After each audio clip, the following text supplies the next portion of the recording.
Pero lo primero que quiero mencionarte es que la mayoría de nosotros, cuando ve la palabra tentación, inmediatamente su mente se va a la sexualidad. Pero lo cierto es que nosotros podemos ser tentados de cientos de formas distintas. Nosotros los líderes, pudiéramos ser tentados a ser cada vez más autoconfiados. En la medida en que vemos el éxito, podemos ser tentados a atribuirnos el crédito de ese éxito. O podemos ser tentados a pensar que necesitamos una plataforma para dar a conocer nuestro nombre, hacer nuestro nombre famoso, cuando mi llamado es hacer el nombre de Cristo famoso. O podemos ser tentados a usar el poder para controlar a otros. O podemos ser tentados a tomar atajos, como hizo Sara, la esposa de Abraham, que le ofreció un atajo para poder tener un hijo, pero que no era el hijo de la promesa, para nosotros llegar a cumplir algo mucho más rápidamente de lo que aparentemente Dios está tratando de hacer. Podemos ser tentados a ganar dinero ilícitamente, podemos ser tentados, como hemos visto, aún dentro de la misma iglesia, líderes, a alterar su currículum, tratando de obtener alguna posición. Y la lista es interminable cuando pensamos en las diferentes formas que nosotros podemos ser tentados. Ese ha sido un tema crucial, pero quizás sea todavía más crucial en nuestra época o en esta época como en algunas otras épocas de la historia de la iglesia, debido a que los púlpitos de nuestros días con frecuencia tratan el pecado, tratan la tentación con cierta ligereza, pero cuando hacemos eso, nosotros perdimos de vista el hecho de que ese mismo abordaje ligero de la tentación y el pecado lleva al ser humano y aún a los hijos de Dios a la destrucción. Ahora, esa forma de tratar con el pecado y la tentación de una manera liviana, con cierta liviandad, tampoco es nueva, porque el corazón humano es el mismo ayer, hoy y siempre. Y Dios movió a su profeta Jeremías a escribir acerca de los líderes de su época. En un momento dado, en que la nación de Israel estaba completamente descarriada, y escucha lo que Dios dice a través del profeta. Ellos, los líderes, ofrecen curas superficiales para la herida mortal de mi pueblo. Mi pueblo está profundamente herido por el pecado de cientos de años. Y los líderes de hoy en día, de esa época, ¿verdad?, le están ofreciendo a mi pueblo una cura sumamente superficial. El pastor John Piper comenta sobre ese versículo en particular en el prefacio de la obra de John Owen, titulada Cómo conquistar el pecado y la tentación. Y Piper dice que, en cambio, la profundidad, la complejidad, lo indigno y el peligro del pecado en los cristianos profesantes hoy en día es minimizado o es psicologizado como un síntoma de una herida del pasado, en lugar de ser visto como una muestra de nuestra corrupción moral. Lo que Piper está diciendo es que antes de nosotros ser víctimas del pasado, somos personas corrompidas por nuestro propio pecado y el pecado de otros. Y para nosotros ver este tema, yo quisiera abordar la carta de Santiago, capítulo 1, el versículo 12 al 18, pero antes de llegar ahí, permíteme en esencia recordarte, porque hemos hecho esto de manera interrumpida, recordarte dónde hemos estado. El versículo 1, Santiago se introduce como el autor de la carta. Versículo 2 al 4, Santiago nos dice que consideremos como sumo gozo a cuando nos encontremos en diferentes pruebas, sabiendo que esa prueba produce paciencia y la paciencia produce carácter, y luego entonces nosotros terminamos siendo un cristiano maduro sin que nos falte nada. Pero inmediatamente después, en versículos 5 al 8, Santiago nos dice, pero sí, no quiero que te falte nada en tu madurez, pero si te llega a faltar sabiduría, pídela, y pídela con confianza, pídela con fe. No la pida como un hombre de doble ánimo, que es variante, que es cambiante, como las olas del mar, porque ese hombre es inestable en todos sus caminos y no debe esperar recibir nada debido a que su fe no es como debiera ser en el carácter de Dios. Y los próximos versículos, el 9, 10 y 11, lo vamos a tratar en el capítulo 2, porque hay versículos ahí que tratan con la misma condición. Pero para hoy, yo he querido hablar de algo que ha estado en mi corazón por un largo tiempo acerca de cómo funciona la anatomía y la fisiología de la tentación y el pecado en ti y en mí por igual. No importa qué tipo de tentación sea. Y para algunos que quizás están un poco confundidos, déjame recordarte, la anatomía humana básicamente tiene que ver con la estructura del cuerpo humano, sus diferentes partes. Y la fisiología tiene que ver con el funcionamiento de esas partes. Por ejemplo, el corazón es parte de la anatomía humana. Pero cuando el corazón late y bombea sangre y recibe sangre, eso es parte de la fisiología del corazón, del funcionamiento del corazón. De manera que, a manera de analogía, yo quiero que pensemos en la anatomía del pecado como la naturaleza humana que está en ti, que está en mí, junto con nuestros sentidos, que nos permiten ver a través de los ojos, que nos permiten oír a través de los oídos, que nos permiten tocar y sentir a través del tacto sensaciones increíbles. A través del olor, hay gente que huele cierto aroma, ¿verdad? Y eso le hace casi perder la cabeza, no dejan experimentar sensaciones. O aún saborear sustancias que nos dan cierto sentido de placer. De manera que nuestra naturaleza pecadora y nuestros sentidos que alimentan mi mente forman parte de la anatomía del pecado. Mira esta ilustración. Eva vio la fruta, mordió y murió espiritualmente y eventualmente físicamente también. Acán vio el lingote de oro, lo codició, pero lo vio primero, lo codició y eventualmente él y su familia terminaron apedreados y todos murieron. David vio a Betsabé y eventualmente ella concibió y el niño murió como consecuencia y como parte del juicio. Esos ejemplos son compatibles con lo que Santiago nos dice en 1:15, que no hemos leído todavía, y cuando el pecado es consumado engendra la muerte, como ocurrió en esos personajes que te mencioné. Piensa otra vez conmigo. Un ciego no hubiese visto la fruta que Eva vio y no le hubiese parecido atractiva. Un ciego no hubiese visto el lingote de oro que Acán codició y el manto babilónico. Un ciego no hubiese visto a Betsabé, que fue lo que David vio, a quien David vio y con quien pecó. Una sola mirada de parte de uno de esos individuos hizo que su pecado lo llevara a la muerte. De manera que tú puedes tener una idea como del esqueleto del pecado. Es una naturaleza pecadora que está contigo, que está conmigo. Hay sentidos que alimentan la mente, pero que esos sentidos ya están caídos. Mis ojos no ven como Adán y Eva vieron antes de la caída, ni mi mente piensa igual. Por otro lado, la fisiología del pecado es cómo funciona el pecado y la tentación que logra estimular mi naturaleza pecadora. Entonces aquí está, yo tengo una naturaleza pecadora, yo veo, yo oigo, yo siento, yo toco, yo huelo, y ahora eso estimula mi propia naturaleza pecadora, porque eso es algo que yo soy. Y la manera como la tentación nos seduce, arrastrándonos hasta cometer el pecado, es la fisiología o el funcionamiento del pecado. Santiago nos va a hablar de eso. Y con eso yo quiero invitarte a que puedas leer conmigo del versículo 12 al 18. Bienaventurado el hombre que persevera bajo la prueba, porque una vez que ha sido aprobado, recibirá la corona de la vida que el Señor ha prometido a los que lo aman.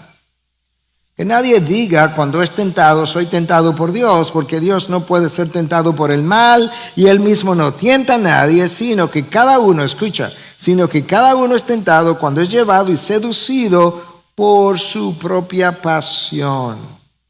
Después, cuando la pasión ha concebido, da a luz el pecado, y cuando el pecado es consumado, engendra la muerte. Amados hermanos míos, le está escribiendo pastoralmente. El texto puede sonar como difícil de digerir, pero este es un pastor escribiendo. Amados hermanos míos, no se engañan. Toda buena dádiva y todo don perfecto viene de lo alto, desciende del Padre de las luces, con el cual no hay cambio ni sombra de variación. En el ejercicio de su voluntad, Él nos hizo nacer por la palabra de verdad, para que fuéramos las primicias de sus criaturas. Lo primero que Santiago nos deja ver es que no todo el que participa en la carrera cristiana es bienaventurado, pero el que persevera sí lo es. Recuerda que la carrera cristiana es un maratón, y a lo largo del maratón unos se dan por vencidos y abandonan la carrera. Otros permanecen en la carrera hasta el final. Esos que permanecen son aprobados, dice Santiago. Y los que son aprobados son los receptores de la corona de la vida. Son los receptores del premio al final de la carrera.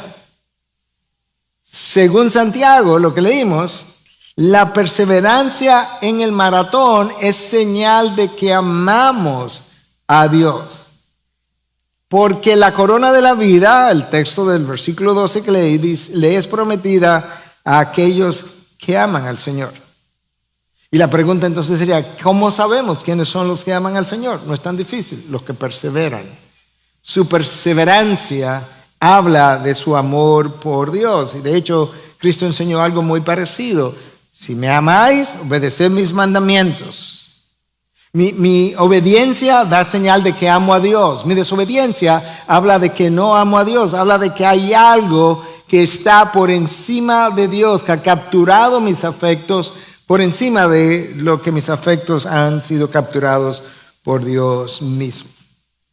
Permíteme entonces, pensando en esta perseverancia, la necesidad de perseverar, déjame hacer varias anotaciones desde ya.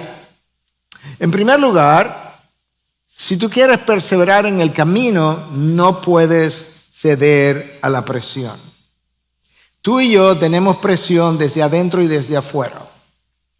Desde adentro nos presiona el pecado que todavía mora en nosotros. Desde afuera nos presionan todas las ofertas que el mundo nos hace, de todo tipo. De manera que tu enemigo más peligroso no es Satanás. De hecho, a mí me llama poderosamente la atención la ausencia del personaje o el nombre Satanás en esta explicación que Santiago me da de cómo es que el pecado me hace caer. Satanás ni siquiera aparece ahí. De manera que eso es importante, que yo pueda entenderlo. No es que él no pueda tentarme, pero no es ese mi principal enemigo, soy yo mismo. Ese enemigo se acuesta conmigo y se levanta conmigo. Y esa naturaleza pecadora forma parte de la anatomía del pecado, del esqueleto del pecado. Cristo en sus días fue presionado, pero desde afuera, no desde adentro. No tenía pecado, no conoció pecado. Vivió y murió sin pecado, pero fue presionado por la tentación. De hecho, el autor de Hebreos nos habla de eso, de que él fue tentado en todo como nosotros, pero sin pecado. Fue tentado cuando Satanás por 40 días lo hostigó y trató de que él hiciera diferentes cosas que eran lo que él estaba tratando de inducir a Cristo a hacer, incluyendo que se postrara ante él y le daría todos los reinos de este mundo. Pero Cristo no cedió a la presión, no cedió a la presión. Si tú y yo queremos perseverar, no podemos ceder a la presión. Si tú y yo queremos perseverar sin caer, escucha, no permitas que Satanás ponga un solo pie en la puerta de tu corazón o que la tentación ponga ese pie en tu corazón, en tu mente, porque cuando terreno santo es perdido, tus emociones comienzan a controlar tu mente y las mías también.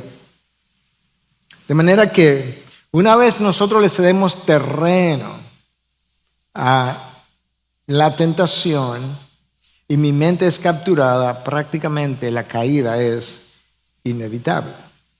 De manera que el tiempo de tratar con la tentación es cuando sientes la atracción, mucho antes de la primera mordida, porque una vez tú has mordido la fruta, serás atrapado por el veneno del placer. Tú, yo, cualquiera. Entonces no puedo ceder la presión. En segundo lugar, la perseverancia requiere una singularidad de propósito. Una mente dividida es una mente que va camino a la caída. Yo necesito singularidad de propósito. Yo necesito una mente enfocada en lo eterno. Yo necesito una voluntad rendida a los propósitos de aquel que me compró. Y quiero perseverar. Número 3, si yo quiero mantenerme en la línea y perseverar, yo necesito cuidar mi mente. El apóstol Pablo estaba consciente de la necesidad y del rol vital que juega la mente en la perseverancia del cristiano, y por eso escribe a los romanos en 12:2 y le dice que no os adaptéis a los patrones de este mundo, no se adapten a los patrones de este mundo, sino transfórmense mediante la renovación de su mente para que puedan verificar cuál es la voluntad de Dios, la que es bueno, aceptable y perfecta. La mente renovada, o la mente es renovada con la palabra de Dios. Nada más y nada menos puede renovar la mente. Si no queremos ser conquistados. Y la única cosa que puede renovar mi mente es la sabiduría del cielo. La mente es renovada cada vez que nuestros deseos carnales afloran y yo trato de reemplazarlo con la verdad de Dios. Me hablo verdad a mí mismo. Llevo todo pensamiento cautivo a los pies de Cristo. De manera que cuando la tentación entra de esa misma manera, yo trato de hablarme verdad para que la verdad de Dios pueda empujar hacia afuera lo que salió. La razón por la que tú y yo tenemos que cuidar la mente es porque tu mente, la mía, controla mis pensamientos, controla mis decisiones, controla mis emociones, controla mis acciones. Literalmente hablando, la mente es, como dirán en inglés, el headquarter, el lugar de control, el centro de operaciones de toda la vida. El enemigo sabe que si él logra capturar mi mente, él ganó mi vida, literalmente hablando. Ese es el terreno de batalla, en la mente. Siempre lo ha sido y siempre será igual. Tanto Dios como Satanás están detrás de mi mente. Ambos. Recuerda que el primer mandamiento de la ley de Dios es que amarás a tu Dios con toda tu alma, con toda tu alma, toda tu mente, toda tu fuerza, con todo tu corazón. Notaste que la mente está ahí. Dios dice, el primer mandamiento te manda a amar a Dios con toda tu mente. Satanás sabe eso. Él quiere mi mente. Él sabe que mi mente dirige mi vida. De hecho, el libro de Proverbios dice, tal como él piensa en su corazón, así él es. Si tú y yo queremos saber cómo somos, simplemente tenemos que analizar nuestros pensamientos en los últimos 30 o 60 días. El enemigo quiere conformar mi mente a los patrones del mundo. Dios quiere transformar mi mente con la verdad de su palabra. Pero ambos quieren mi mente. Ahora, la transformación de mi mente requiere exposición a su palabra. Después que me expongo, ya sea la leí, la oí, después que me expongo, necesito quedarme reflexionando acerca de esa palabra que leí o escuché, y luego necesito ir y aplicarla. Yo requiero las tres cosas. La exposición a la palabra me da información. Pero si yo no hago nada más, eso es lo único que va a pasar, que gané información. Y ahí es donde muchos de los hijos de Dios se quedan, y por eso la transformación no se da, porque la información no me cambia. Ahora, cuando yo tomo la información adquirida en la exposición y la comienzo a reflexionar, la reflexión le da profundidad a la información. Me ayuda a ver más ampliamente mis responsabilidades y mis bendiciones también. Y luego que tengo exposición y reflexión, voy y hago aplicación. Y entonces mi vida es transformada. Nadie desarrolla habilidades de corredor en el maratón hasta que no va a correr. Puedes leer acerca de cómo correr, puedes caminar, pero hasta que tú no vayas y entrenes como verdaderamente se debe, no vas a adquirir las habilidades necesarias. De manera que la transformación de mi mente requiere exposición, reflexión y aplicación. Tienes que mantener, lo dije antes en el primer mensaje, lo dije más tempranamente, lo voy a decir ahora porque lo pasé por alto. Tienes que mantener la atención porque este mensaje no es difícil de entender, pero en términos de contenido está repleto de contenido.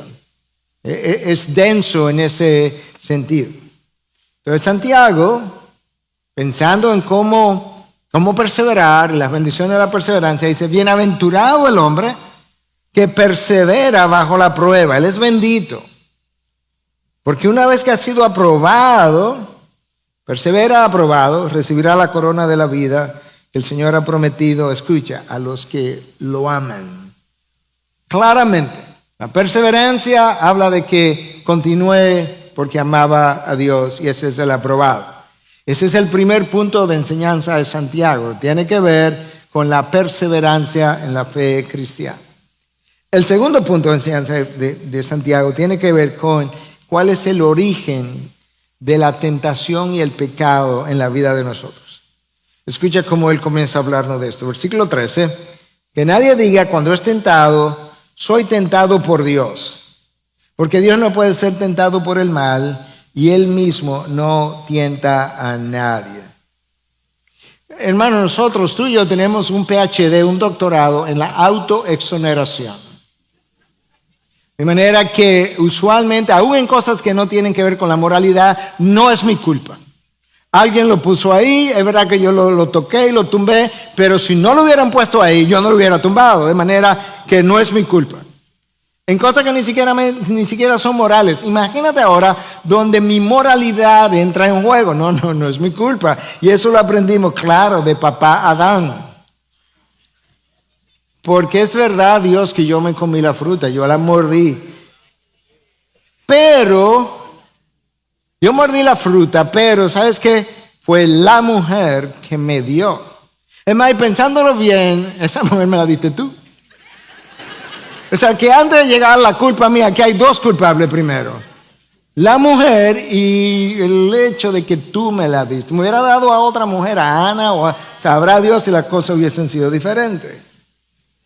¿Te das cuenta que esto lo hemos copiado desde el principio? Como nosotros tenemos esa tendencia, esa inclinación natural a exonerarnos de la culpa, Santiago dice, mira, antes de yo hablarte de la tentación, déjame aclararte algo.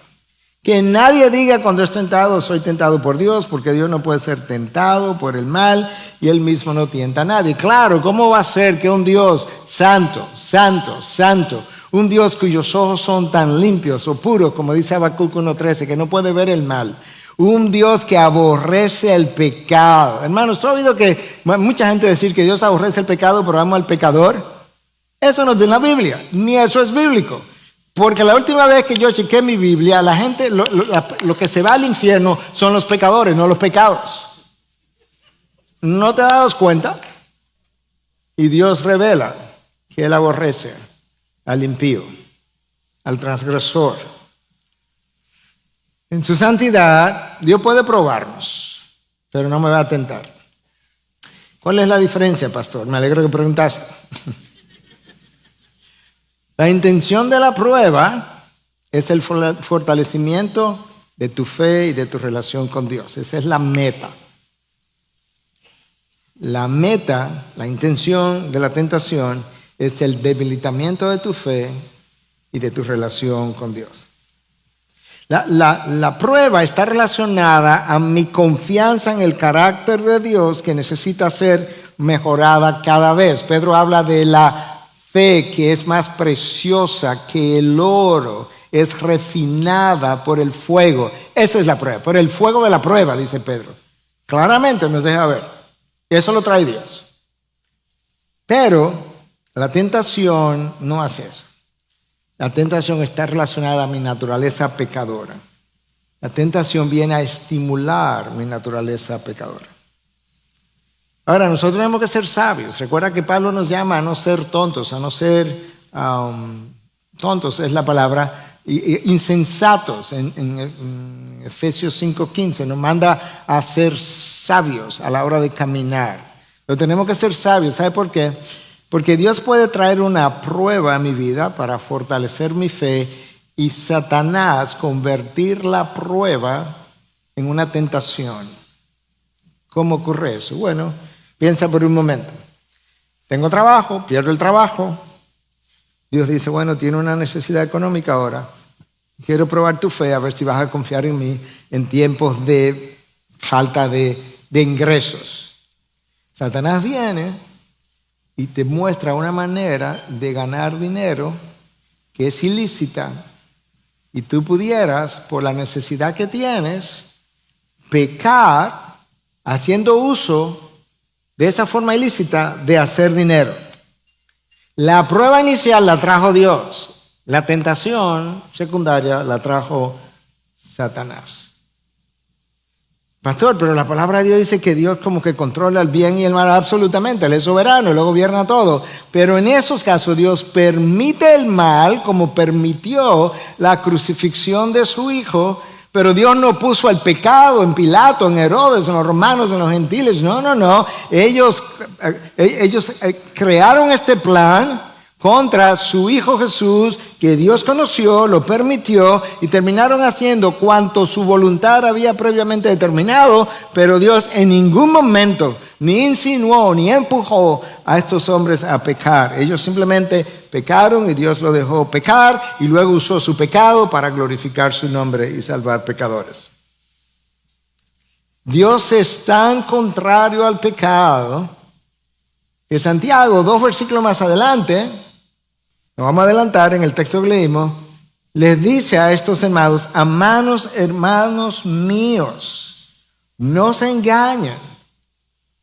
Dios no puede ser el autor de pecado. ¿Por qué? Porque toda buena dádiva y todo don perfecto viene de lo alto, desciende del Padre de las luces, con el cual no hay cambio ni sombra de variación. Lo que Él te prometió ayer, Él promete hoy. En el ejercicio de su voluntad, Él nos hizo nacer por la palabra de verdad para que fuéramos las primicias de sus criaturas. En otras palabras, ¿cómo puede pensar que Dios te va a tentar, va a ser autor del mal, cuando Dios fue que por medio de su palabra te hizo nacer de nuevo, y cuando Él es el autor y el dador de todo lo bueno que tú tienes? Tu vida física te la dio Dios, tu vida espiritual te la dio Dios, los dones y talentos que tienes te los dio Dios. El origen de todo lo bueno que ha llegado a tu vida ha sido dado por Dios, de manera que no se te ocurra pensar que Dios es el autor de pecado o de la tentación. Pero el eje sobre el cual gira todo el pasaje está en el versículo 14 y 15. Tiene que ver con la tentación y el pecado. Todo lo anterior era para llegar aquí, a llegar al eje. Sino, Dios no tienta a nadie, sino que cada uno es tentado cuando alguien viene y lo tienta. No, cada uno es tentado cuando es llevado y seducido por su propia pasión. Después, cuando la pasión ha concebido, da a luz el pecado. Y cuando el pecado es consumado, engendra la muerte. Escucha cómo el versículo 14 lo dice. Leí el 14, pero te lo quiero leer de la Nueva Traducción Viviente. La tentación viene de nuestros propios deseos. ¿Pero cómo va a ser? Sí. Los cuales nos seducen y nos arrastran. De esos deseos nacen los actos pecaminosos. Y el pecado, cuando se deja crecer, tú ves que hay todo un funcionamiento. Y el pecado, cuando se deja crecer, da a luz la muerte. De manera que cuando la tentación llega a mí, la tentación me sirve de revelador de mis deseos y pasiones. Yo le he dicho múltiples veces a usted en diferentes contextos, tú no me vas a tentar a que coma brócoli, porque a mí no me gusta el brócoli. Pero me puede tentar a comer otras cosas que sí yo disfruto, como helado, por ejemplo. Yo pudiera comerme un helado aun cuando mi glicemia está alta, porque eso a mí me gusta. De esa misma manera, cuando las tentaciones del tipo que sean llegan a mi vida, yo me las como si yo tenía los deseos previos. Y eso es lo que Santiago está tratando de decirnos y haciéndonos responsables de eso. Los deseos ya estaban en mí. Es como el mar. Si tú vas ahora, no sé, a la playa o vas al malecón de la ciudad, tú vas a ver el mar moviéndose, las olas siempre están ahí, alguna un poquito más fuerte, otra menos, dependiendo del día. Pero de repente hay un huracán que se levanta y ahora las olas pueden tener 10, 15, 20, 30 pies de altura y sabrá Dios cuánto más. Pero estaban ahí. El huracán simplemente vino y las incendió, vamos a decir, a las olas. Bueno, eso es la tentación. Mis pasiones estaban ahí. La tentación vino e incendió los vientos de mis pasiones. Ahora escucha cómo es que Santiago está tratando de explicar de una forma muy compacta lo que aquí ha ocurrido. De hecho, déjame adelantarte, al final, ya para el cierre, al mero cierre, como dicen. Yo te voy a citar un versículo de David que nos ayuda a todos a saber cómo es que nosotros llegamos a entender esto. De manera que lo que Santiago está tratando de explicarnos es lo siguiente. Mira, la tentación llega. Paso 1, capturó tu mente. Paso 2. La mente capturada comienza a crear posibilidades. Claro, porque no lo puedo hacer aquí enfrente de todo el mundo. Entonces yo comienzo a maquinar posibilidades de cómo esto se pudiera hacer. Eso es verdad de ti y de mí. Paso número 3. La imaginación que está en juego dispara mis deseos por lo prohibido. El deseo por lo prohibido no es difícil levantarlo. El deseo por Dios y las cosas de Dios es difícil alimentarlo. Pero por lo prohibido esa es nuestra inclinación. Paso número 4. Mis deseos que ya han sido disparados por mi imaginación no son racionales. Son emociones. Como son emociones y no racionales, pueden bypassear, pudiéramos decir, mi conciencia. Pueden evadir, es la palabra en español, mi conciencia. El problema es que una vez la conciencia ha sido evadida, yo estoy listo para activar la voluntad en la dirección de lo deseado. Ese paso 5. Estoy listo ya para mover mi voluntad en la dirección de lo deseado. Y paso 6, quizás sea como el más peligroso. Es que yo tomo a Dios, lo quito de en medio de mi mente, de mis pensamientos, lo pongo a un lado, no aborrezco a Dios, no rechazo a Dios, yo simplemente lo ignoro. Eso es exactamente lo que C.S. Lewis trató de explicar, ¿no? Que cuando nosotros somos tentados a pecar, el enemigo no nos llena con deseos de odiar a Dios, sino de ignorar a Dios. Ya Dios no está en el medio de mis pensamientos, no es un obstáculo.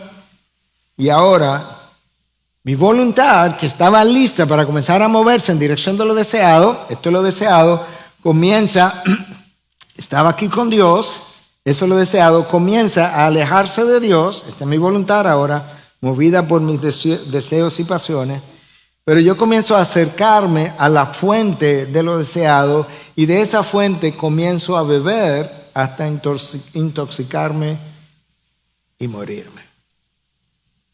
Wow. Esa es la razón por la que John Owen, hermano, si tú alguna vez tienes la oportunidad de leer obras de los puritanos de hace 400 años, 300 años, es impresionante la profundidad de la sabiduría de esta gente. John Owen a mano escribió tanto que hoy en día Crossway está tratando de publicar todas sus obras, son 50 volúmenes, escrito a manos, no computadora, ni siquiera una máquina de escribir. Y él dice, con relación a todo esto que estamos hablando, tú tienes que matar el pecado o el pecado te mata a ti. Y luego amplía en su libro Cómo conquistar la tentación y el pecado, Dice, el pecado es como un carbón pequeño encendido que está en tu casa, que si tú no tienes cuidado, termina incendiándote la casa entera. Pero está ahí, y está contigo, y está todo el tiempo. No solamente conmigo, estaba con Joe Owen, y estaba con Martín Lutero, y estaba con Calvino, estaba con Pablo, estaba con todos nosotros. Entonces la pasión nos mueve a cometer actos pecaminosos. Escucha cómo Santiago lo dice. Versículo 15. Después, cuando la pasión ha concebido, da a luz el pecado. La NTV dice, de esos deseos que están en mí, nacen los actos pecaminosos. Primero tenemos la pasión que reside en nosotros y luego la pasión genera el acto pecaminoso. La pregunta es, ¿cómo interactúa la tentación con la anatomía pecadora que está en mí, con mi naturaleza pecadora? Bueno, la tentación entra por mis sentidos, por lo que veo, por lo que oigo, por lo que toco y siento, por lo que huelo, por lo que saboreo. O la tentación es traída a la mente, pero yo solamente traigo a mi mente lo que yo he visto, oído, tocado, saboreado u olido. De manera que de todas formas mis sentidos estaban jugando un rol. Porque me voy a acordar en mi mente y lo puedo traer a mi mente sin estar viendo nada. Sí, pero ya vi, ya oí, ya sentí. Y yo vuelvo a traer eso a mi mente. De manera que todo eso, mi sentido, mi mente, capacidad de pensar, recordar, forma parte de la anatomía del pecado. Y eso entonces, o sea, esa tentación que llega estimula mis pasiones. Y ahora estamos hablando de funcionamiento. Ahora estamos hablando de la fisiología de la tentación y del pecado. Próxima pregunta. Pastor, ¿qué es una tentación? Te voy a dar una definición secular del diccionario de la Real Academia. Es un estímulo que induce el deseo de algo. Es un estímulo que induce el deseo de algo, por algo. De manera que tú puedes ver que no tiene que ser sexual esto. Hay una lista, cientos de cosas que nosotros podemos hacer movido por la tentación. La palabra en griego es peirasmos. Y esta palabra a veces es traducida como tentación, a veces traducida como prueba. El contexto y la intencionalidad hace que el autor lo traduzca en las nuevas versiones de la Biblia o en las versiones de la Biblia como prueba, como tentación. Si la intención es hacerte caer, eso es una tentación. Si la intención es fortalecer tu fe, eso es una prueba. Santiago nos dice que cuando de la tentación se trata, cada uno es tentado y seducido por su propia pasión. Próxima pregunta es, porque recuerden, nosotros aprendemos de preguntas y respuestas que hacemos. Mucho de lo que te estoy comentando es el fruto de a lo largo de mi vida haber sido tentado, tropezado, aprendido, y yendo a la palabra, comparar, buscar respuestas, hacerme preguntas. Y esto es básicamente lo que aquí pongo por enseñanza. ¿Cómo somos nosotros seducidos por nuestra propia pasión? Bueno, mira, en primer lugar, ya dijimos algo parecido, lo que te tienta depende de los deseos de tu corazón. De tal forma que si te sientes tentado en una dirección, tú pudieras usar eso como para un buen fin. Eso pudiera ser un indicador para yo decir, ¿dónde está mi santificación? Yo pudiera incluso decir, bueno, ¿dónde está mi salvación? ¿Estoy en un estado de salvación o no? Porque Pablo le dice a los corintios que se examinen para ver si estaban en la fe. Yo pudiera usarlo para ver hasta dónde mi carácter piadoso se está desarrollando. Si nosotros aprendemos a no justificarnos como lo hizo Adán, la tentación puede ayudarme. Porque puede ser una alarma que me deja ver cuál es un área de peligro que yo tengo que cuidar y quizá hasta alejarme para evitar consecuencias mayores. Puede ser buena la tentación porque puede ser una señal de advertencia. De que mira, en esta área, Miguel, aquí hay un área que no está bajo el señorío de Cristo. Que está parcialmente bajo el señorío y si es parcial no está bajo su señorío, porque su señorío siempre es absoluto y soberano. De manera que yo puedo, si estoy comprometido a no autojustificarme, yo puedo usar la tentación para crecer, porque me ayuda a examinarme y a entender dónde estoy. Por otro lado, la tentación ocurre usualmente en un área donde tú has sido tentado primero. Es como casi imposible que tú te levantes un día y tengas una tentación de, oh, wow, nunca me había pasado esto. No, eso, yo no creo que eso ni siquiera pase. Si eso es así, si es verdad que yo soy tentado, usualmente en áreas donde yo he sido tentado primero, yo debo preguntarme, en el pasado, ¿qué yo hice, Inés, para contener esa área? Si establezco un límite que no debo cruzar, bueno, quizás este es uno fácil que vino a mi mente ahora porque lo he oído tanto de personas que me han dicho en consejería, mire pastor, la verdad es que yo puse un programa, una aplicación para protegerme de la pornografía, pero digo la verdad, yo sé violarlo. Bueno, si eso es verdad, eso me sirve de indicador de que, ¿sabes qué? Yo tengo que buscar ayuda porque yo no estoy arrepentido. Yo estoy tratando de proteger mi reputación, pero yo no estoy arrepentido. Esa tentación que se va creciendo crea una batalla en mi mente, sobre todo si soy cristiano. La lucha contra el pecado puede ser una evidencia de que soy cristiano, porque todavía no me he entregado y lo he dejado. Ahora, lo importante no es simplemente saber que la batalla ruge en mi mente, es que yo pierdo o gano la batalla, no cuando voy a vivir fuera, yo la pierdo o la gano en mi mente. Lo que yo decida en mi mente, cómo yo voy a actuar, qué yo voy a hacer, determina si yo gané la batalla o yo perdí la batalla. Si estoy orando en mis rodillas, yo gano la batalla o pierdo la batalla. Cristo en el huerto de Getsemaní oró. Y cuando él dijo ahí orando y llorando y sudando gotas de sangre, Padre, que se haga tu voluntad y no la mía, él ganó la batalla, el triunfo hacia la cruz estaba garantizado.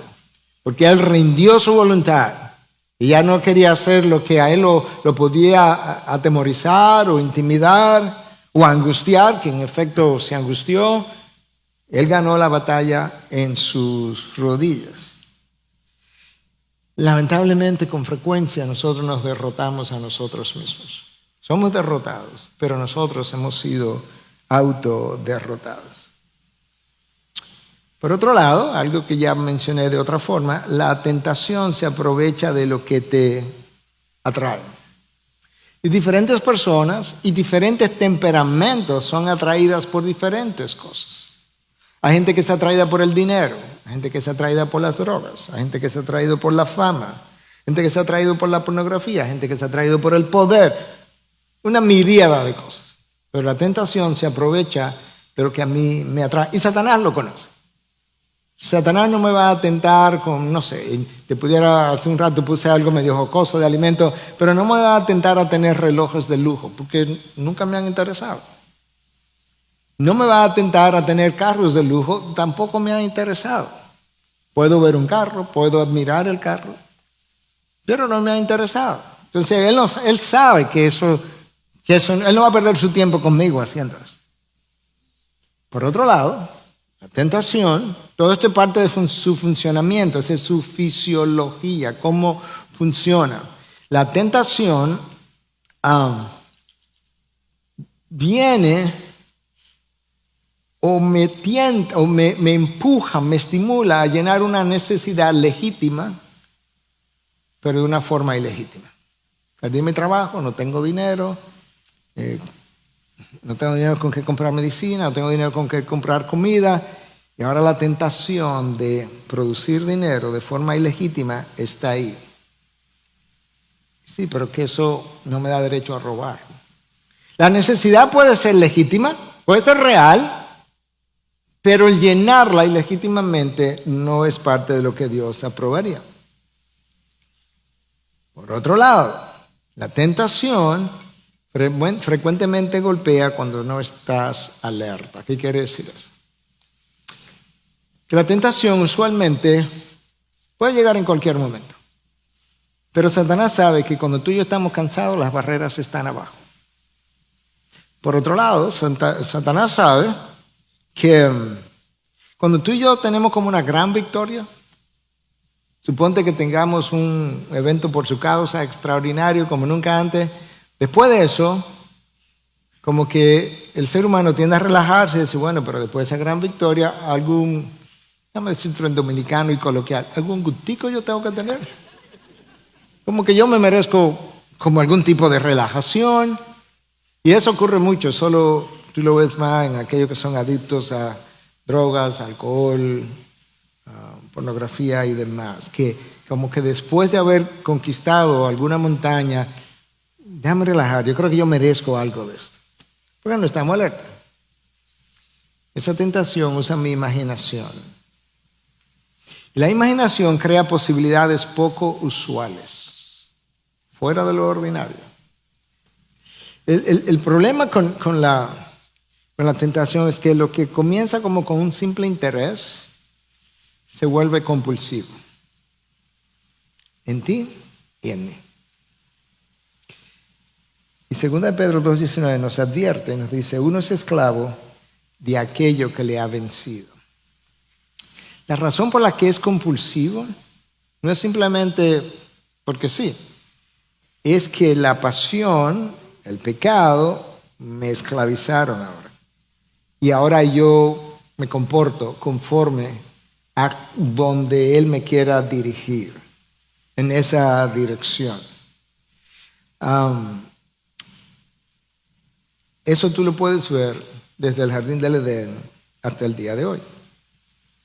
Mucho de lo que te estuve hablando fue cómo funciona la tentación, pero el pecado recuerda que el pecado es un poco más allá de la tentación. Es la tentación que dio a luz una acción pecaminosa. Esa acción pecaminosa tiene su propia fisiología.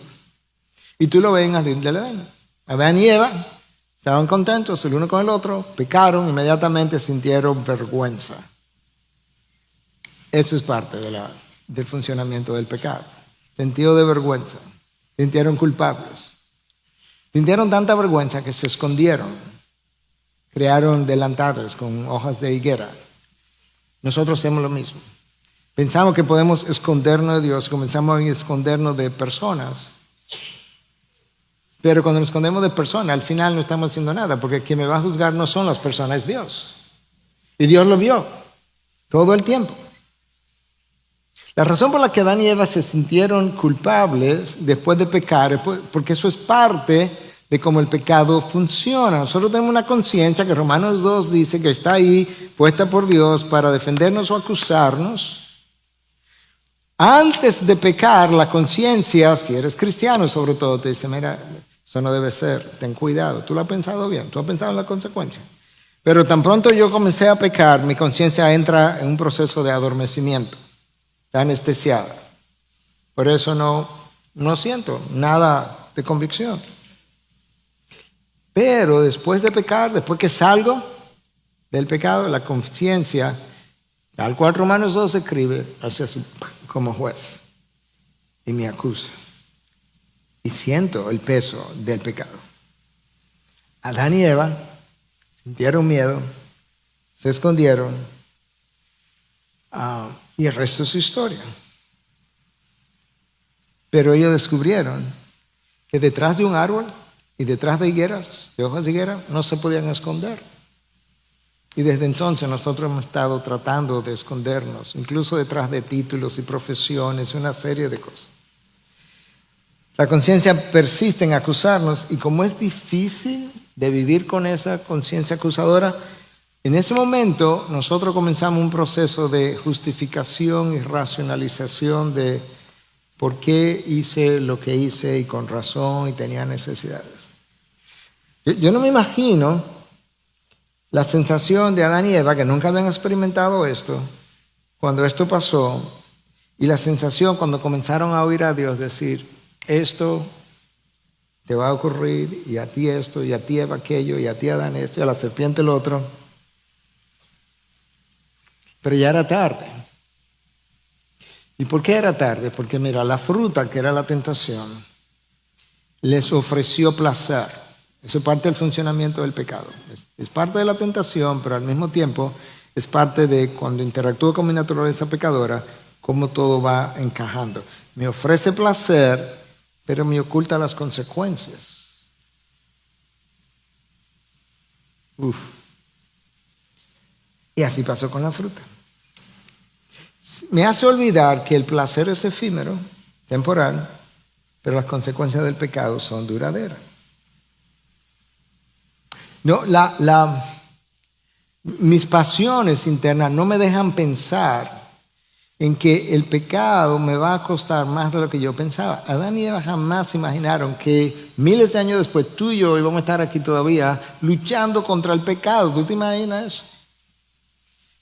Sí, pero me va a costar mucho más de lo que yo pensaba. A ellos les costó la destrucción de su relación con Dios, se volvieron ciegos espiritualmente, su voluntad quedó esclavizada al pecado, quedaron condenados y condenaron a toda su descendencia por el resto de la historia.